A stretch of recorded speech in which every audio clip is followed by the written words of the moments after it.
The Genuine Article. Discussion and commentary based on articles from JACC. Hello, I'm Tony DeMaria for The Genuine Article, and now I'm speaking with Leslie Shaw. Leslie is well known to almost everyone, and she's professor of medicine at Emory University and has been involved in a great number of areas in cardiology. Leslie, what we're talking about this morning is the article that you're about to publish in JACC dealing with ischemic heart disease in women. And I'm very interested to see that you prefer to call it ischemic heart disease rather than coronary artery disease. Yes, it's an exciting time in women's health. We really are at a convergent point where we have dramatic new evidence. And I think the term ischemic heart disease more aptly reflects what is going on with our female patients. First of all, we know that women have less obstructive coronary disease. They have more angina. They have a lot of ischemia.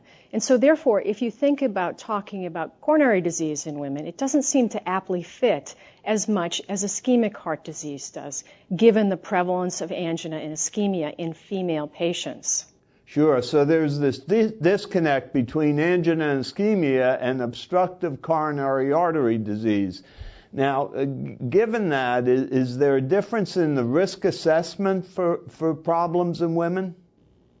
Well, intriguing enough, despite the fact that women don't have extensive and severe obstructive coronary disease to the same prevalence as men, they have a higher mortality risk, a higher cardiovascular event risk, largely.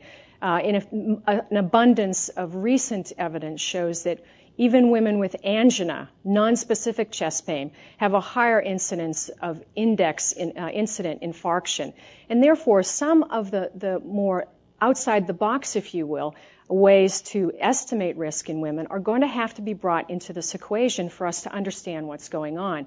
For example, inflammation. We know that women have a higher levels of C-reactive protein that begins at the age of puberty. This novel risk factor is one which is going to be increasingly important in women. Sex hormones are increasingly important in understanding risk. We know that 10 to 15% of women have higher androgen states or polycystic ovary syndrome, have lower estrogen levels, all of which is going to affect their risk of cardiovascular disease, as well perhaps mediated through their risk of diabetes. So many of these novel risk factors are going to have to be included when we think about doing a good job at estimating risk in our female patients. So we're dealing probably with microvascular dysfunction in women, but nevertheless, those women with normal coronary angiograms and angina that we used to think really didn't have disease or were benign really may be at risk. Now, what about therapy? How do we approach therapy in these women? Well, this is where we come to the crux of where we need to go in future research. We do know that women who have vascular dysfunction, they perhaps have an underlying burden of non-obstructive atherosclerosis. So therefore, we can intuit that these women could be treated similar to patients with obstructive disease with anti-ischemic therapies in an attempt to ameliorate their symptom burden and their ischemic burden. So that we do know. But we don't have a lot of strong evidence. Anything that I would quote you right now would be purely based upon small series. However, that being said, beta blockers have been known to improve vascular dysfunction.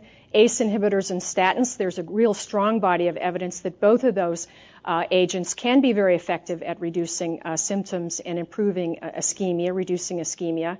And therefore, we think that if you think about these women with normal coronaries, perhaps non-obstructive atherosclerosis, evidence of vascular dysfunction, think about these three drugs in order to see if that will improve their symptom burden and their amount of ischemia.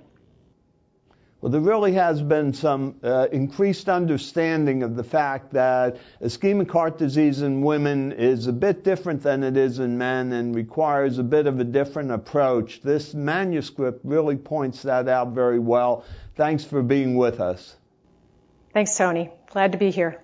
For The Genuine Article, I'm Tony DeMaria. The Genuine Article. Discussion and commentary based on articles from JACC.